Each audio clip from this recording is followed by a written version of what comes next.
Two additions to the Boston skyline are now under construction in the Back Bay and the Leather District. One, a residential project called the Clarendon. The other, the office tower to Financial Center. So what do they have in common? Well, a company that specializes in ground-to-air transportation. So how does a high-rise get to be a high-rise in Boston? Well, thanks to a hoist like this that can lift men and materials up. And thanks to these guys who build it as high as it needs to go. How high are we? 340 feet off Clarendon Street right now. We are getting a lift, literally, from Bowline Construction, a leading provider of what the layman might call elevators, but which are known in the trade as vertical access systems. It's the lifeblood of the job. That's a phrase you hear often because everything and everyone that goes into a new building like this one on Clarendon Street has to be hauled up first. Bowline equipment moves as many as 500 men, working 2 to 3 shifts 5 to 7 days a week, and all the contractors are under the gun. The equipment has to perform, be safe and reliable, in short, not break down. It is the heart that pumps blood through any project. Bowline Construction began operations in New England in 2004, and founder, Cal O'Callahan, brings a storied history to the job. My grandfather got in the business 1931. He started a construction business. My father and uncle went into the business. I did it in the summers during college. Wasn't sure what I wanted to do. It kind of seemed like a good idea at the time. And then I jumped in with 2 feet after college. O'Callahan is modest. The company, which also provides construction access with scaffolding, is the latest branch of a family business that has handled some of the highest profile jobs in the country. We were lucky enough to do the scaffolding around the Statue of Liberty.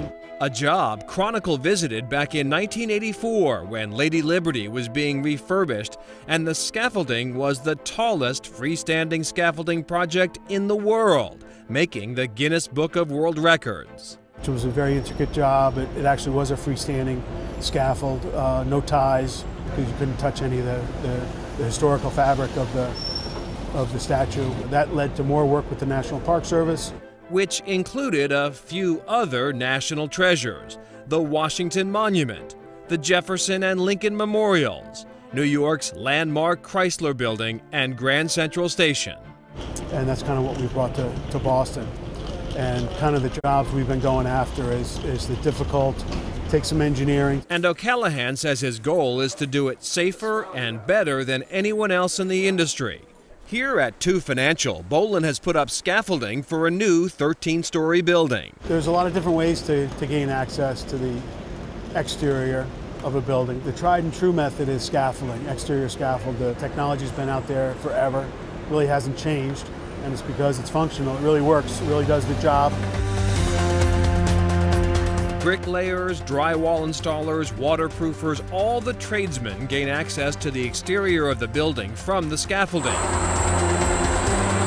The scaffolding is tied into the building with 2-inch pipes that come through the window frames at regular intervals. The hoists are also connected into the building with massive ties located every 25 to 30 feet. So we have to look at things like the actual dead load of the machine, the live loading of the machine. We have the actual capacity to consider 7,000 pounds, 35 people. You have the weight, the counterweight, also putting reaction into the ties. And then you have wind loads you have to consider. And depending on where you are geographically, you have different wind speeds to consider. It is a job where mistakes can be costly, even deadly, and where breakdowns cost time and money. And if they don't go up and down every day, then we're in trouble. It's the worst call to get. So it's a critical thing for us to make sure these things are constantly running. To do that, O'Callahan says the company uses top-of-the-line equipment and keeps a rigorous maintenance schedule on and off-site. Oh, and what about those heights? Is it ever nerve-wracking for you guys? Get these guys together and we go through step by step what it is we're going to do on that specific day. You get a guy that's out here that's comfortable, everybody knows each other's moves, we know exactly how to build this thing safely. Okay, be honest. Were you nervous going up in that hoist? You know, I really wasn't. And when we were on top, at the very top, we were 340 feet above Clarendon Street. But the guys did tell me, don't look down, which was very good advice. I did notice, though, when we were done, I was kind of casually holding this wrench, and one of the guys said, I'll take that from you. Because you don't want to be casually holding a wrench and drop it. It's 34 stories down. So they were wise to pull that out of my hand, I think, at that point.